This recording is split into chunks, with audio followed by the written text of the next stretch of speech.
Selamat sore dan shalom semuanya. Siapa yang hari ini percaya bahwa Tuhan Yesus tetap baik? Walaupun di luar mungkin hujan, seharian hujan, ya krisis terjadi, cari kerjaan gak gampang, banyak pergumulan, tapi kita tetap percaya bahwa Tuhan selamanya baik buat hidup kita.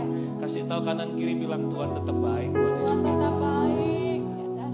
Boleh kita bangkit berdiri bersama-sama? Haleluya. Karena Dia baik, ayo kita sembah Tuhan. Lupakan semua bisnis dengan Jokowi, bisnis dengan Obama, semua taruh semua saudara. Saya bilang kita setengah jam ke depan banyak muji, dengar firman Tuhan. Katakan amin. Sebab waktu kita fokus menyembah Tuhan, memuji Tuhan, saudara akan diberkati. Ada kekuatan yang baru, ada anugerah yang baru. Ya, karena dunia nggak bisa memberikan kemenangan, saudara. Hanya Yesus jawaban buat hidup kita. Amin. Ku mau selalu bersyukur, sembah Dia, selalu bersyukur. Kau Tuhan yang setia, yang selalu menopang. Ku mau selalu bersyukur, selalu bersyukur.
Sekali lagi angkat tangan saudara, katakan terima kasih Tuhan.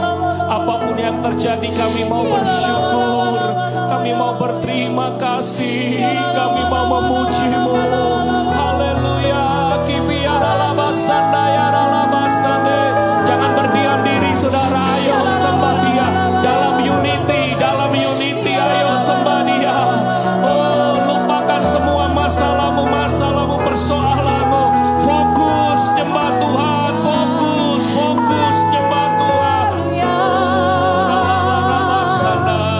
Hadirat-Mu bagi kami. Terima kasih.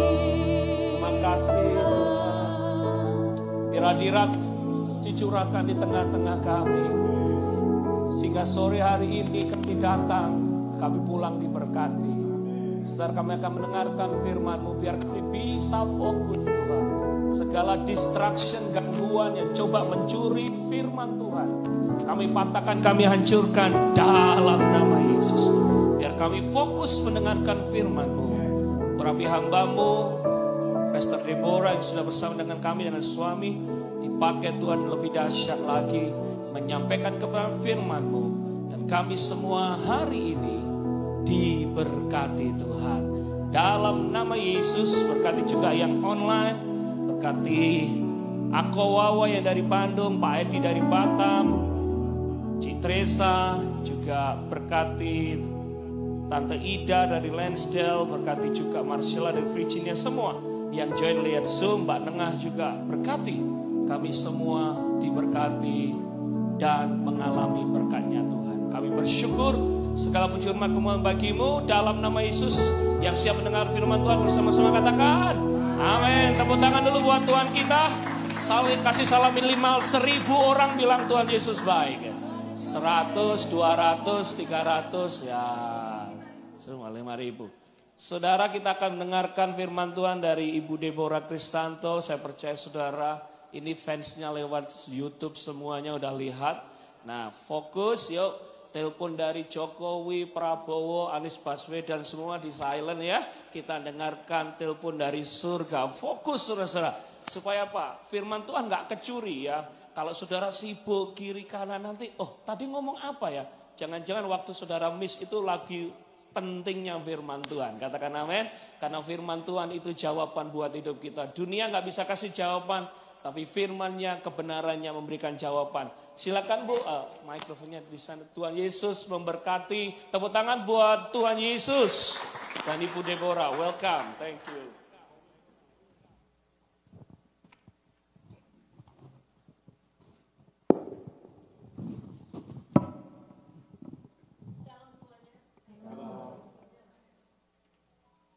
Tes. Oke.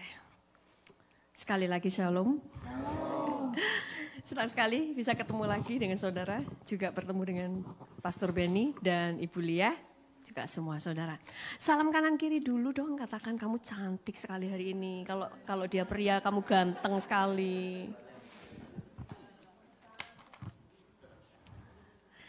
Kita ini adalah orang-orang yang beruntung, amin. Kita ini orang-orang yang beruntung. Tidak ada ajaran manapun yang bisa mengerti konsep tentang Allah, Tuhan yang turun ke bumi, mati untuk kita, betul nggak? Tidak ada. Mereka itu tidak akan pernah bisa paham, kok bisa ya ada Tuhan yang datang ke bumi hanya untuk mati untuk umatnya. Tetapi kita ini memiliki Allah yang demikian. Firman Tuhan berkata bahwa kasih yang terbesar itu adalah pada waktu seseorang memberikan nyawanya untuk sahabatnya. Dan Yesus telah melakukan hal itu. Itu sebabnya tadinya saya sudah menyiapkan firman Tuhan yang lain, tapi kemudian Tuhan kasih beban untuk menyampaikan firman Tuhan ini tentang kuasa di dalam sebuah kebangkitan, di dalam kehidupan kita. Yesus itu setelah setelah mati, dia bangkit dari kematian. Kehebatan Yesus itu bukan karena dia bangkit dari mati aja, tetapi karena ada kelengkapan antara mati, bangkit, dan naik ke surga. Pada waktu Yesus itu mati, sebelum Yesus itu kan bangkit dari kematian, itu banyak yang mengalami dibangkitkan dari antara orang mati, betul kan? Lazarus, kemudian anak seorang janda, banyak sekali yang sudah dibangkitkan dari mati. Tetapi kenapa mereka tidak luar biasa? Karena setelah bangkit mereka mati lagi. Kalau dikatakan bahwa Yesus naik ke surga adalah hal yang luar biasa, ada yang sebelum Yesus naik ke surga hidup-hidup, yaitu Elia dan Henokh, ya kan? Lalu apa hebatnya Yesus?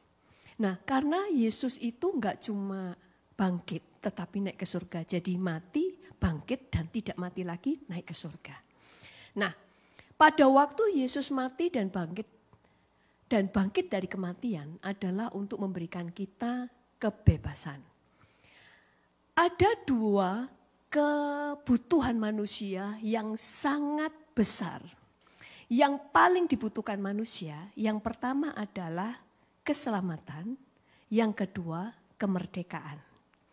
Pada waktu kita hidup, yang kita butuhkan adalah kemerdekaan. Selama kita di bumi, yang kita butuhkan kemerdekaan. Waktu kita mati, yang kita butuhkan adalah keselamatan. Waktu Tuhan itu pernah kan banyak kesaksian orang-orang yang dibawa ke neraka. Yang mereka dengar pada waktu orang-orang melihat orang-orang di neraka, mereka cuma yang mereka harapkan adalah kesempatan untuk hidup lagi. Bahkan ada seseorang yang berkata begini, Tuhan berikan aku hidup 5 menit aja atau 1 hari saja. Aku nanti mau dianiaya, mau diapakan saya rela. Yang penting aku diampuni. Karena kebutuhan pada waktu kita mati, waktu ketemu dengan Tuhan di hadapan tahta Tuhan, setiap orang saat itu yang mereka butuhkan mendengar Tuhan berkata, engkau diampuni dan terima keselamatan. Jadi kita mulai melihat kebutuhan kita adalah kemerdekaan dan keselamatan. Dan Tuhan telah memberikan itu kepada kita. Itu sebabnya pernah ada seorang bernama Patrick Henry di Amerika tahun 75, dia berkata begini, berikan aku kemerdekaan atau kematian. Karena bagi dia hidup tanpa kemerdekaan ya lebih menderita, lebih baik mati. Bagi dia kemerdekaan itu sangat penting. Karena apa? Dulu di Amerika juga ada zaman perbudakan. Budak itu tidak punya hak untuk memilih. Budak itu tidak bisa menentukan hidupnya. Dia hanya bergantung dari kemurahan tuannya. Bahkan budak-budak zaman dulu kalau tuannya itu mati, itu dikubur dengan budaknya dikubur hidup-hidup untuk menemani tuannya. Nah, itu adalah perbudakan. Itu sebabnya orang itu sangat tahu pentingnya sebuah kemerdekaan. Orang yang merdeka, mereka memiliki hak memilih. Mereka punya hak untuk hidup. Mereka punya hak untuk dimanusiakan sebagai manusia. Makanya Amerika pada waktu mengalami peperangan, kemudian kemerdekaan dan sebagainya. Dulu ya waktu saya masih kecil di Indonesia itu sering ya nonton film Amerika itu selalu berkata begini. Ini bangsa Amerika. Kita ini orang yang bebas, kita orang yang merdeka, tapi mencintai hukum. Di dalam kehidupan kita, makanya Tuhan itu tahu kebutuhan kita. Berkat terbesar yang kita terima, bukan harta, bukan nama baik dan sebagainya, bukan mujizat, tapi pengampunan. Kita tidak pernah tahu kebutuhan itu, tapi Tuhan yang tahu sebelum kita mengetahuinya. Makanya Tuhan sudah memplanningkan akan bahwa Dia yang akan turun ke dunia membayar harga untuk mengampuni kita. Nah, kita kan sudah tahu ya bahwa di dalam tadi saya mau sampaikan bahwa Yesus itu mati, lalu bangkit, lalu naik ke surga. Ini adalah satu kesatuan kemenangan. Pada waktu Yesus mati, Yesus itu membayar lunas setiap hutang dosa. Tetapi kalau cuma mati saja, walaupun dia telah membayar hutang dosa dengan darahnya, kalau dia tidak bangkit, maka apa yang dia bayar tidak pernah akan kita terima. Kita akan baca di dalam Matius 27. Sorry ya, itu nanti ayatnya lompat-lompat. Oh, saya pencet sendiri ya. Terima kasih. Menghadap ke sini mencetnya. Atau asal mencet? Oh, asal mencet. Soalnya saya nggak pernah pakai gini, jadi saya ini agak gaptek. Oke. Oh, kalau gitu biar berurutan. Oke, sebentar ya. Sebelum kita ke sana ya, tentang Yesus mati dan sebagainya itu nanti. Tapi kita begini, Yesus itu telah memberikan nyawanya mati untuk kita, supaya kita mengalami kemerdekaan. Dan pada waktu kita merdeka, Tuhan itu mengajarkan kita bahwa kita itu bisa melakukan apa saja. Karena kita merdeka. Tetapi yang Tuhan ajarkan kita, kemerdekaan itu walaupun kita bebas melakukan apa saja, yang penting 3 hal. Tidak melanggar firman, tidak melanggar hukum di mana kita tinggal, dan tidak melanggar hak-hak orang lain. Selama itu kita tidak langgar, maka kemerdekaan tetap ada di dalam hidup kita. Kita itu akan menjadi orang merdeka. Kemerdekaan itu bukan tanpa batas. Justru karena ada batas membuat kemerdekaan kita tetap ada. Waktu Adam dan Hawa tidak makan buah pengetahuan, mereka tetap merdeka. Mereka bebas makan apa saja, mereka bebas bermain apa saja di Taman Eden. Tuhan cuma memberikan batasan, jangan makan buah pengetahuan. Titik, hanya satu itu. Pada waktu dia melanggar, maka dia enggak merdeka lagi. Tadinya dia bisa melihat Yesus face to face. Tetapi kemudian pada waktu dia melanggar, dia kemudian harus terbuang, harus disingkirkan dari Taman Eden. Sehingga kalau mau ketemu Tuhan, butuh iman. Dia bertemu dengan Tuhan dengan doa. Lewat doa, padahal tadinya bisa face to face. Makanya pada waktu kita mengalami kemerdekaan, nanti kita belajar di sini. Kemerdekaan harus dijaga. Nah, tadi saya katakan kematian. Pada waktu Yesus mati, kita tahu Tuhan telah membayar hutang dosa untuk kita. Ke atas atau ke turun?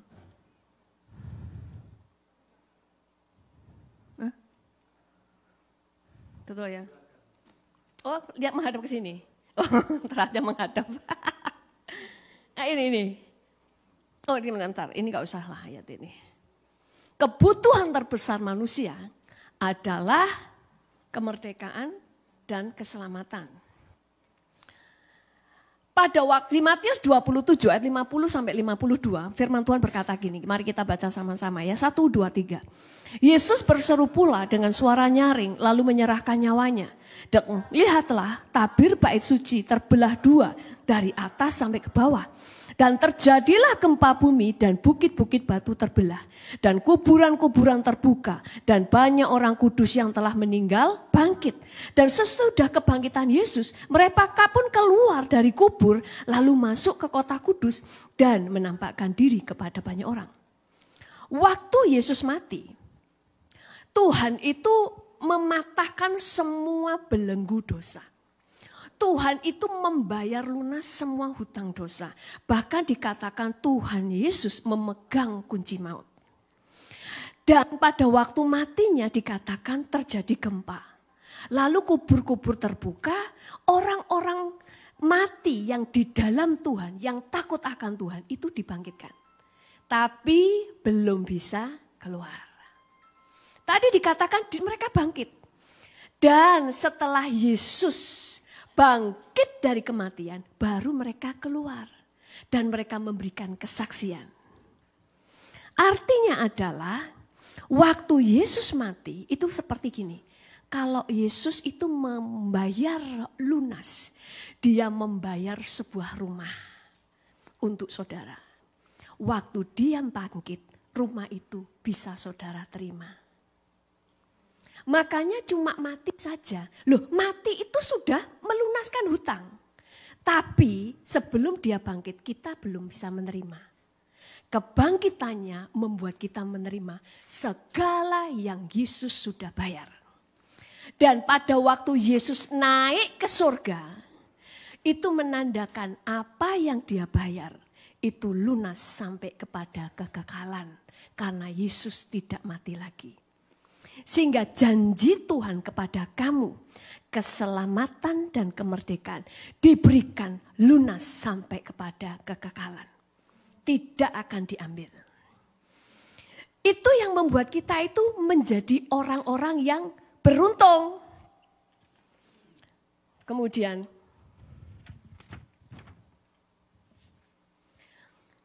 arti keselamatan kita akan baca ya.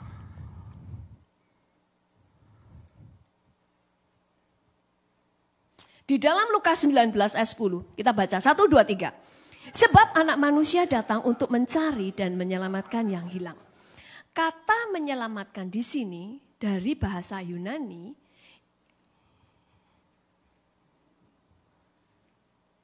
Oh sudah ya tadi ya?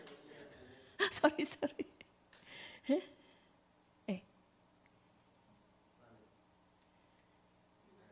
Oke, ini dulu ya. Kata menyelamatkan dalam ayat di atas itu diambil dari kata bahasa Yunani, sozo. Sozo itu, makanya kata menyelamatkan, banyak orang itu cuma mengartikan, oh kita diselamatkan dari dosa, kita diselamatkan dari gelap kepada terang, diselamatkan dari neraka kepada surga. Selama ini kita ngertinya cuma itu kan. Padahal, arti keselamatan adalah, kebablas ya. Oh yang situ telat ya, oke. Iya, oh makanya saya di situ nggak lihat, makanya saya pencet-pencet terus. Oke, arti zozo adalah disembuhkan, dijadikan sehat, dipulihkan menjadi utuh kembali, diselamatkan dari pari penghakiman, dibebaskan, dilepaskan, dilindungi, dipelihara, ditolong dari bahaya, dari kehancuran, dan diberkati. Arti kita diselamatkan adalah kita itu mengalami yang namanya disembuhkan, dipulihkan, dijadikan utuh kembali. Kalau kita tadinya itu adalah orang yang hancur karena dilukai, karena penghinaan, pengkhianatan, hancur. Tuhan pulihkan menjadi utuh kembali. Nah, yang kita mau belajar adalah Tuhan itu memberikan kita keselamatan utuh. Tetapi pada kenyataannya banyak orang Kristen yang tidak mengalami keutuhan itu. Banyak orang-orang Kristen itu yang merasakan katanya Tuhan itu ada kuasa kebangkitan, tetapi saya tidak merasakan apa-apa. Pada waktu Yesus memberikan kita kemerdekaan, kamu benar-benar merdeka. Makanya firman Tuhan berkata, kalau anak itu merdekakan kamu benar-benar merdeka. Kita ini, Yesus itu benci dengan dosa. Dan Yesus juga benci akibat dari dosa. Akibat dari dosa adalah penyakit, kematian, ada banyak hal. Tuhan itu benci dengan hal-hal itu, makanya kita dipulihkan. Dan Tuhan itu mau memerdekakan hidup kita. Salah satu contoh ya, contoh-contoh kita kalau kita hidup di dalam perbudakan, ada lingkaran kemiskinan, lingkaran sakit penyakit, ikatan dosa dan sebagainya. Nah, lalu, sebenarnya ini kebanyakan barang ini saya ini.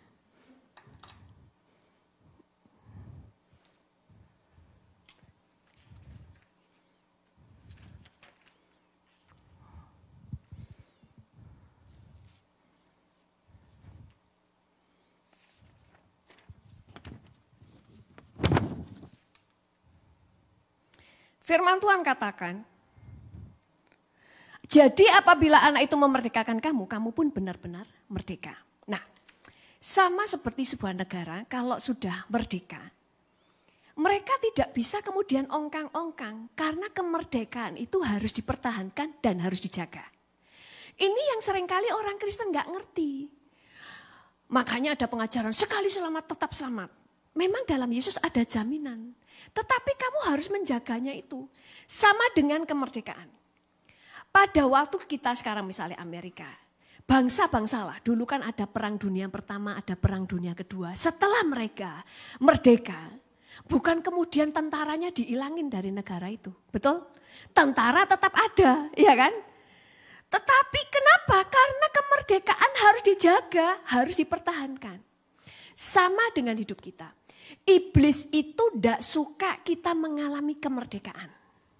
Kita mengalami kelepasan, kita mengalami pembebasan. Iblis tidak suka. Tadi saya katakan, orang yang merdeka, dia punya hak untuk memilih. Dia punya kuasa menentukan hidupnya. Dia mau jalan ke sana atau jalan ke sana, bisa karena merdeka, betul? Tapi kalau orang itu budak nggak bisa atau orang itu terikat nggak bisa. Tapi orang merdeka bisa. Makanya pada waktu kita sudah menerima Yesus sebagai Tuhan dan Juru Selamat dan menerima kuasa kebangkitannya, artinya sekarang segala sesuatu adalah pilihan. Segala sesuatu kamu yang menentukan.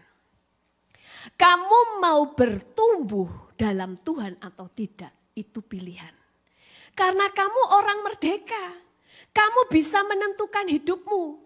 Kamu mau tetap berbuat dosa atau kemudian sudah tahu dimerdekakan, lalu saudara meninggalkan kehidupan yang lama, itu pilihan. Saudara mau intim dengan Tuhan atau tidak, itu pilihan. Jadi kita tidak bisa lagi berkata gini, oh itu karena setan. Tadi saya mau ke gereja diganggu setan, jadi saya nggak ke gereja. Loh itu pilihan. Kenapa? Karena saudara orang merdeka. Saudara itu adalah orang yang bebas. Segala kuasa sekarang ada di dalam tanganmu. Makanya di dalam Tuhan ada orang yang berkata begini, segala sesuatu Tuhan yang tetapkan. Salah. Ada dua. Ada hal-hal yang Tuhan tetapkan. Ada hal-hal yang saudara tetapkan. Kalau segala sesuatu Tuhan yang tetapkan, gak perlu doa, gak perlu puasa. Betul? Loh, kalau sudah ditetapkan A, saudara mau doa puasa jungkir balik, ya tetap A Tuhan yang tetapkan. Kalau saudara ditetapkan Tuhan untuk diberkati, saudara kerja nggak kerja tetap diberkati. Itu kalau ditetapkan. Saudara, kalau menikah itu ditetapkan oleh Tuhan, maka saudara itu di kamar aja terus, nanti pasanganmu datang-datang sendiri, ngetok pintu. Karena semua ditetapkan. Benar enggak? Salah. Yang ditetapkan itu semua yang tertulis di Alkitab. Itu ketetapan. Hal-hal yang lain pilihan. Makanya kalau ada orang bilang begini, sifatku memang begini, gak bisa berubah. Artinya saudara mau mendeklarasikan, saudara itu budak, bukan orang merdeka. Makanya saudara gak bisa berubah. Kapan hari ada anak cewek ya, ada orang dekati dia cowok, ya dia naksir, cowoknya juga naksir. Terus dia bilang gini, anak ini negur saya, dia bilang gini, kamu itu orangnya keras kepala. Mbok iya berubah gitu loh. Kayak contohnya dia itu sukanya kamar itu, padahal duit banyak gitu ya kan. Maksudnya orang ini, kamu tuh dibelikan lemari sama cowoknya ini, dibelikan lemari biar kelihatan bagus. Dia nggak suka, dia sukanya itu barang-barang bekas gitu loh, yang barang-barang rak-rak ya kan, gitu itu dipasang. Terus jadi nggak matching semua gitu loh. Terus orang ini, kamu itu kok berubah gitu loh. Terus dia jawabannya gini, aku memang seperti ini, nggak bisa berubah. Terus saya bilang gini, kalau kamu ngomong nggak bisa berubah, kamu bukan orang merdeka. Kamu belum tahu kuasa kebangkitan dalam dirimu. Sehingga kamu merasa kamu tidak bisa berubah. Berarti kamu ada dalam perbudakan. Kamu diperbudak oleh karaktermu yang lama. Makanya kamu gak berubah. Terus saya bilang gini, kalau kamu menikah dengan prinsip aku gak bisa berubah, pernikahanmu pasti berantakan. Tapi orang merdeka itu tahu dia diberi kuasa untuk tahu. Makanya Tuhan katakan kamu akan terus naik, tidak pernah turun. Karena kamu merdeka, nggak ada yang ngikat kamu untuk turun ke bawah. Amin. Berikan sorak-sorai kepada Tuhan Yesus. Lalu kita baca di dalam Lukas.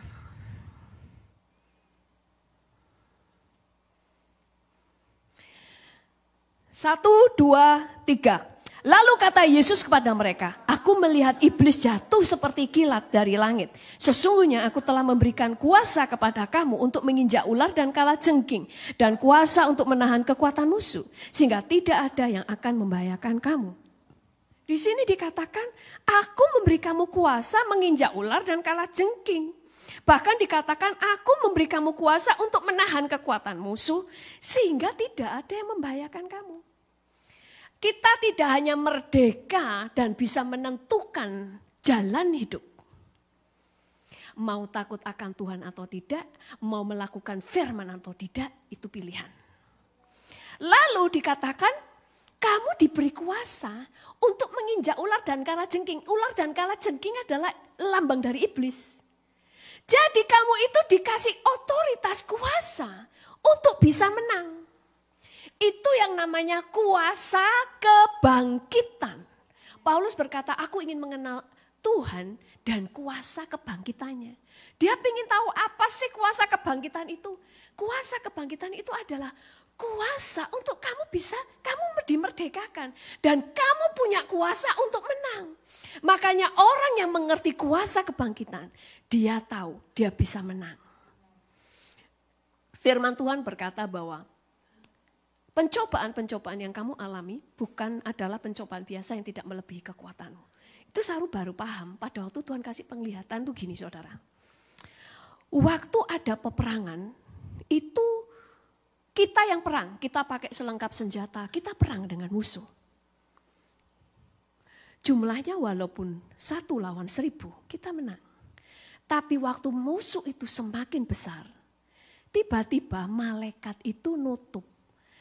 Pada waktu kita perang, itu malaikat menyertai. Tuhan itu hanya melihat saja. Dan pada waktu peperangan semakin berat, tiba-tiba malaikat itu nutup saudara. Kita itu dikelilingi malaikat dan sayap itu nutup ke kita, langsung. Nutupnya ini, itu tapi tembus pandang. Sehingga kita bisa lihat ke depan dan ternyata Tuhan yang berperang ganti kamu. Makanya Tuhan itu kasih saya rema. Pada waktu kita itu ada bagian-bagian yang kita perangi, kita selesaikan dan kamu bisa. Dan hal-hal yang besar yang kamu tidak mungkin bisa lakukan, Tuhan yang lakukan. Sehingga waktu di situ, wah Tuhan kita itu hebat luar biasa. Tapi ada bagian-bagian yang Tuhan itu cuma nonton. Karena Tuhan ingin menyatakan kepada kamu, kamu bisa. Karena sudah ada kuasa kebangkitan dalam diri kamu. Nah, lalu sama dengan kalau kita merdeka, bangsa Israel itu kan gambaran dari kekristenan kita. Bangsa Israel, bangsa-bangsa lain itu kepingin menjajah. Orang Israel itu banyak memiliki emas dan sebagainya. Nah, demikian juga dengan hidup kita. Iblis itu enggak kepengen kita itu merdeka. Kalau dengan kemerdekaan, engkau akan mengalami berkat Tuhan dan sebagainya, kemenangan dan sebagainya. Dan iblis itu ingin menjajah kita lagi supaya kita ada di dalam perbudakan. Ada sebuah perbudakan yang baru yang seringkali orang Kristen tidak sadari. Yang pertama adalah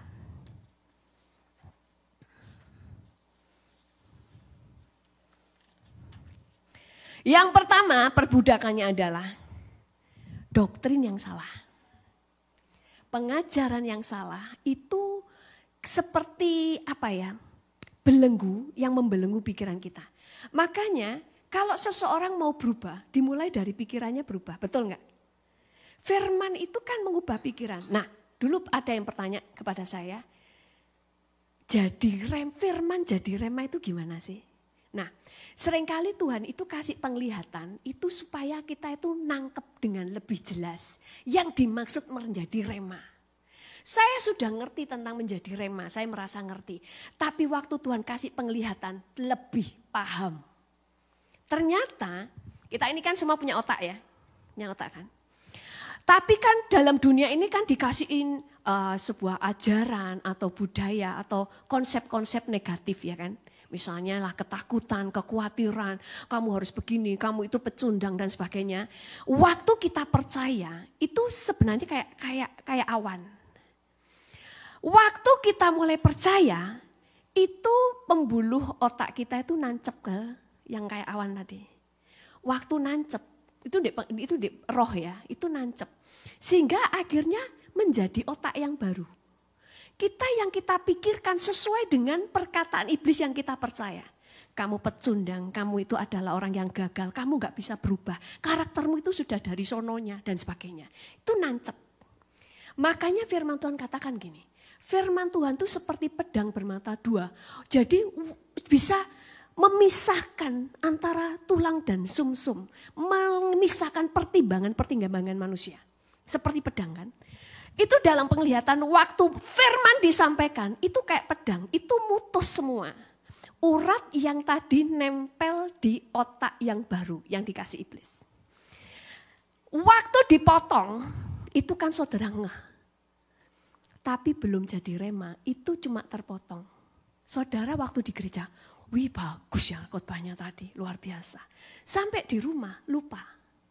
Maka itu nadi, pembuluh darah atau uratnya tadi itu nempel lagi di otak yang baru tadi, yang dari iblis tadi. Perkataan negatif.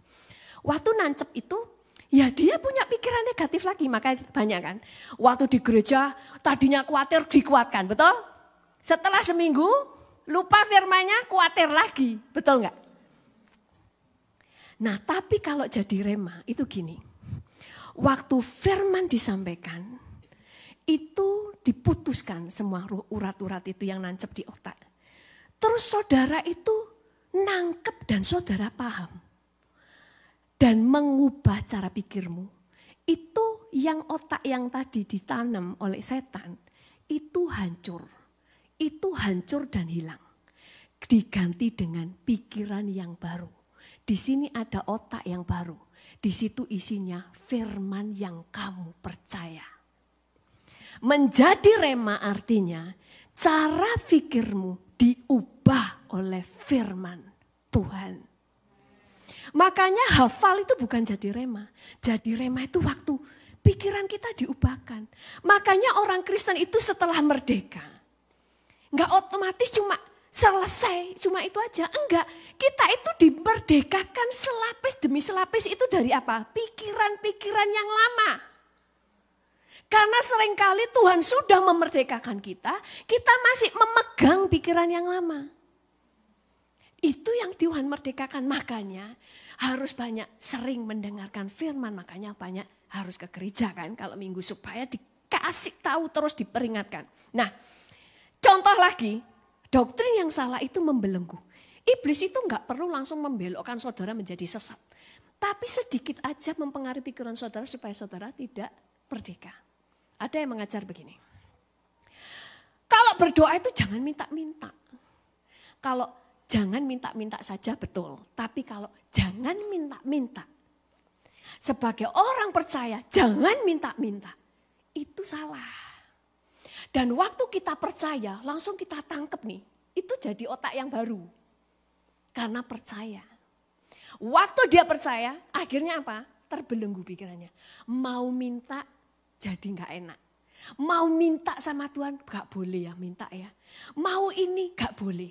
Padahal, Tuhan sendiri ngajar di dalam doa Bapa kami. Yesus kan yang ngajar. Isinya minta-minta semua. Bapa kami yang di surga, dikuduskanlah namamu. Minta kan, dikuduskanlah. Dia nyuruh untuk dikuduskanlah namamu. Datanglah kerajaanmu, minta. Jadilah kehendakmu di bumi seperti di surga. Loh minta kan. Berilah kami pada hari ini makanan kami yang secukupnya. Minta kan. Dan ampunilah akan segala kesalahan kami. Minta lagi. Kemudian, dan jangan membawa kami ke dalam pencobaan. Minta lagi. Tetapi lepaskan kami dari segala yang jahat. Minta lagi kan. Yesus sendiri mengajar meminta. Karena orang merdeka, kamu berhak untuk meminta. Kamu punya hak untuk meminta sama Tuhan. Loh, ngapain kalau kita nggak boleh minta? Buat apa kemerdekaan? Kalau ada, nggak boleh meminta. Loh, dia Bapak kita kok. Dan ada firman Tuhan berkata begini.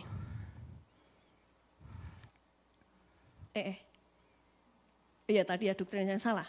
Di dalam Yohanes 16 ayat 23 sampai 24 berkata, baca sama-sama 1, 2, 3.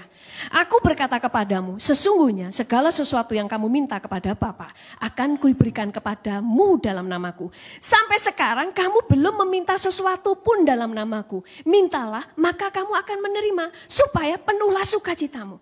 Justru Tuhan berkata, kamu ini selama ini gak pernah minta, mintalah. Supaya sukacitamu penuh, kamu dimerdekakan, supaya kamu punya kemerdekaan untuk minta, aku ini Bapakmu. Waktu saudara percaya dengan pengajaran, jangan minta-minta. Kalau minta-minta itu bayi rohani. Kayaknya benar, tapi saudara langsung terbelenggu. Karena iblis tidak mau saudara melangkah lebih tinggi. Seharusnya saudara bisa minta. Tetapi saudara takut, sebenarnya sedang terbelenggu karena di sini langsung nancep, tidak boleh meminta. Yang kedua perbudakan adalah ketakutan. Makanya Tuhan katakan, aku tidak memberi kepadamu roh yang mendatangkan ketakutan. Tetapi kalau yang namanya takut itu memang Tuhan kasih. Kalau ketakutan itu bukan dari Tuhan. Apa bedanya? Tuhan itu kasih kita manusia itu rasa takut. Supaya apa? Kita itu bisa waspada. Dan saudara butuh Tuhan. Kalau kita itu makanya kalau nyebrang kan hati-hati. Karena takut ketabrak, betul kan? Loh itu Tuhan kasih sebagai alarm. Kalau saudara berdiri di ketinggian saudara pegangan. Lah kalau nggak takut jalan aja ya kan? Jatuh. Takut itu memang Tuhan kasih. Tapi yang roh ketakutan menguasai itu bukan dari Tuhan. Itu bukan kemerdekaan, itu adalah perbudakan. Makanya kenapa Tuhan mau kita dilepaskan. Kamu sudah dimerdekakan tapi kamu membelenggu dirimu sendiri. Karena sekarang hidup adalah pilihan. Yang ketiga adalah kurang pengetahuan. Saudara, untuk membuat sebuah bangsa itu nggak pernah bisa merdeka. Rakyatnya dibuat bodoh. Kenapa Indonesia itu dari dulu cuma jadi negara berkembang. Bukan negara maju, padahal sudah 78 tahun merdeka ya. Kenapa? Karena pendidikan mahal. Banyak orang itu nggak punya pendidikan. Mereka kurang pengetahuan. Orang miskin gak pernah bisa keluar dari kemiskinannya hanya karena kurang pengetahuan. Makanya orang Kristen harus cerdas.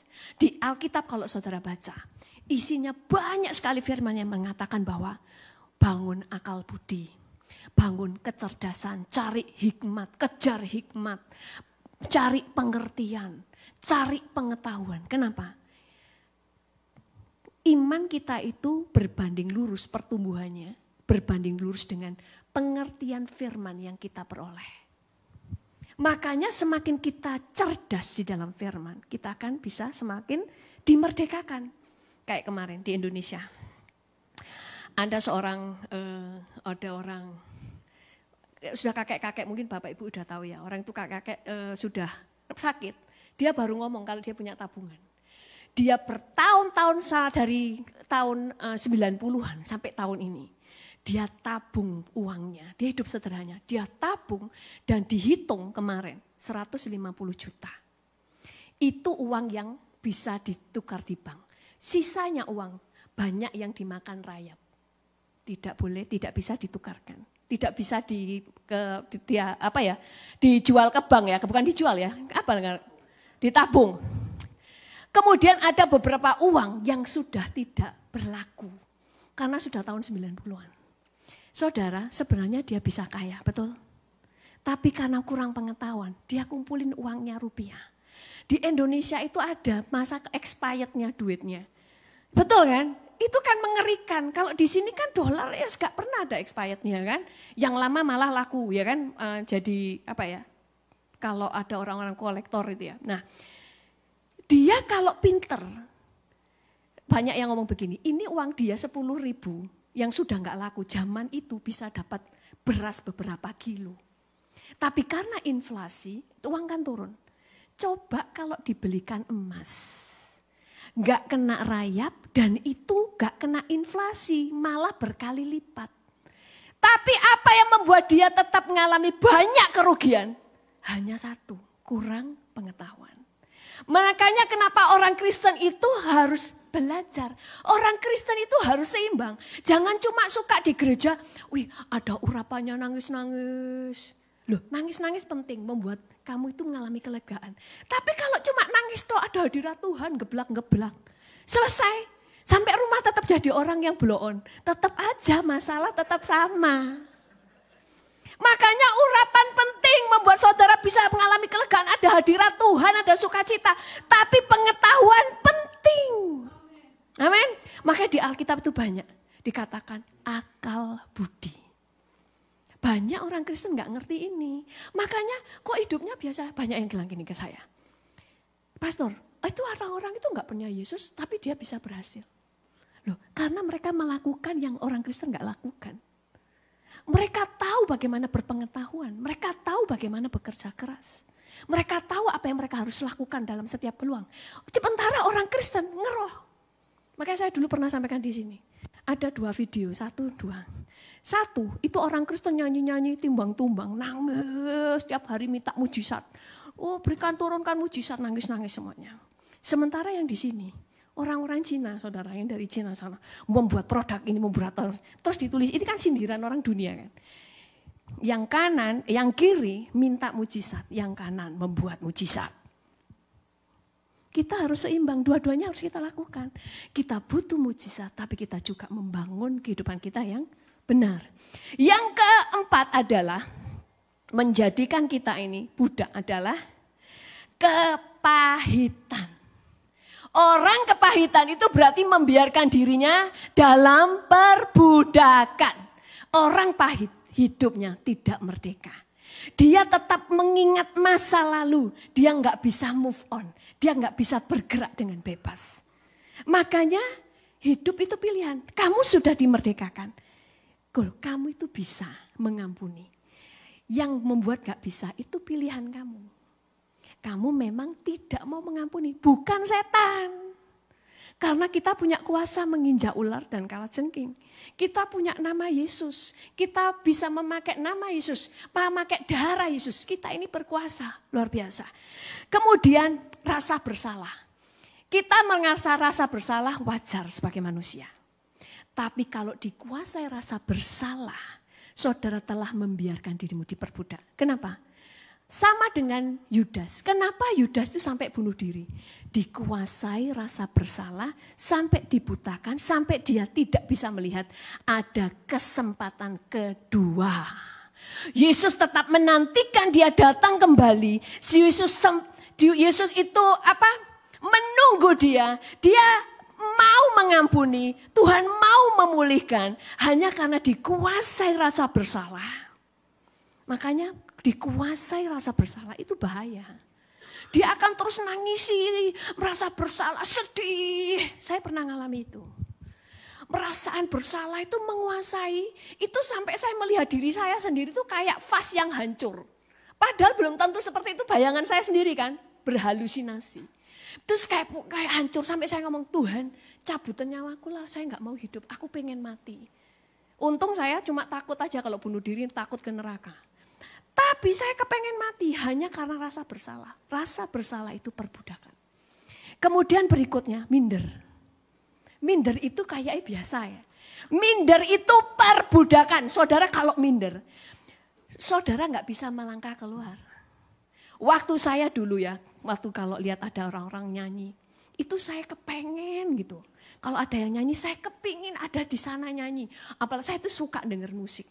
Saya punya bayangan andekan saya jadi artis. Tapi nyanyi saja nggak berani, berdiri di depan umum aja nggak berani. Tapi di sini keinginan, Sampai saya akhirnya marah dengan diri saya sendiri. Perasaan malunya terlalu besar. Sampai teman saya bilang gini, kalau kamu mau nyanyi, dulu kan ada di sekolah kitab itu ada Korea. Dia bilang gini, kalau kamu mau ngomong tinggal daftar. Semua orang boleh daftar, nanti dicek. Dites ya suaranya. Mau daftar saja, gak berani. Saya diperbudak perasaan saya sendiri. Tapi setelah pikiran saya dimerdekakan, saya merdeka. Saya bisa khotbah, saya bisa WL, saya bisa lakukan apa saja. Saya bisa khotbah di YouTube. Coba kalau saya masih minder, gak bisa. Makanya kenapa kita harus dilepaskan, dimerdekakan, dan jangan memperbudak dirimu sendiri. Karena kita itu harus merdeka dan jaga kemerdekaanmu. Yang terakhir, perbudakan. Karakter yang buruk. Nah ini, yang tidak mau diubah. Ada videonya. Ada yang bisa, oh di sini juga ya? Atau bukan ya? Oke.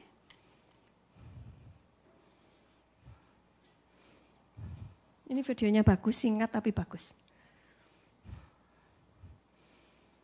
Ini contoh orang yang terus punya masalah yang sama terus terjadi masalah yang sama.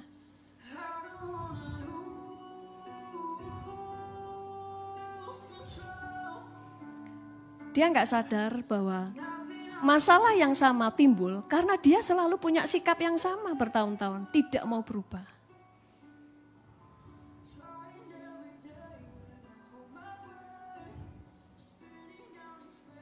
Polanya selalu sama, tingkahnya selalu sama.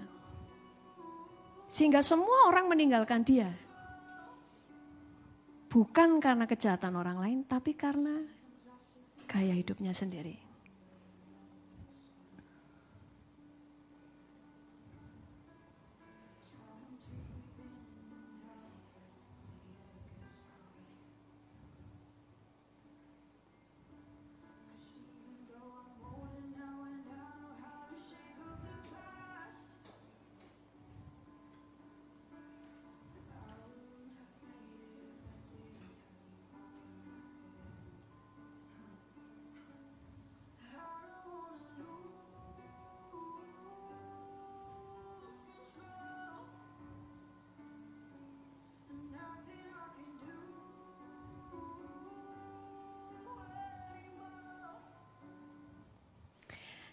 Seringkali masalah timbul bukan karena iblis, bukan karena orang lain, bukan karena keadaan, tetapi kita yang menciptakannya.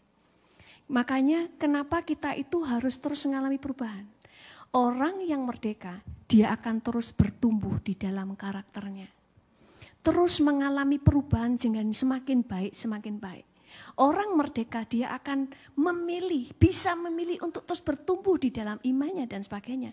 Itu adalah kuasa kebangkitan.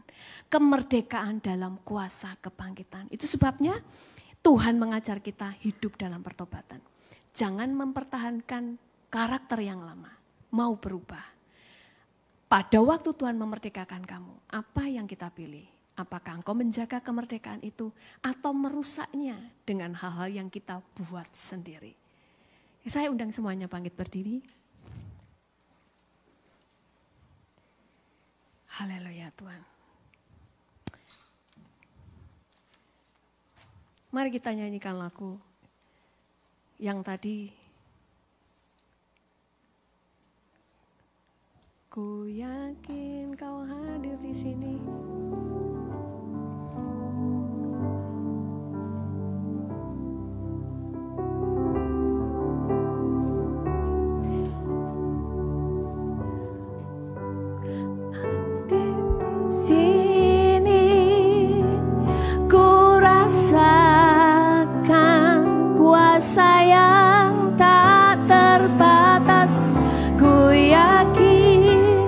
Kau nyata di sini.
kemerdekaan telah Engkau berikan kepada kami dengan kemerdekaan yang sempurna.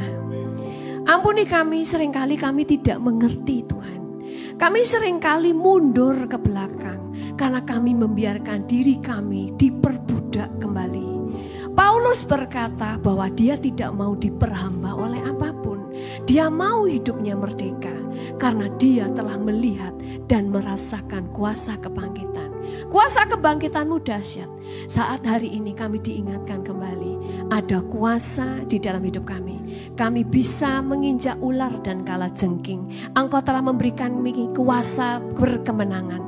Itu sebabnya Tuhan, biarlah kami terus mengalami perubahan cara pikir, perubahan cara hidup, sehingga kami terus naik dan tidak pernah turun. Kami mengucap syukur. Dan kiranya tanganmu menyertai aku dan melindungi aku daripada malapetaka, sehingga kesakitan tidak menimpa aku.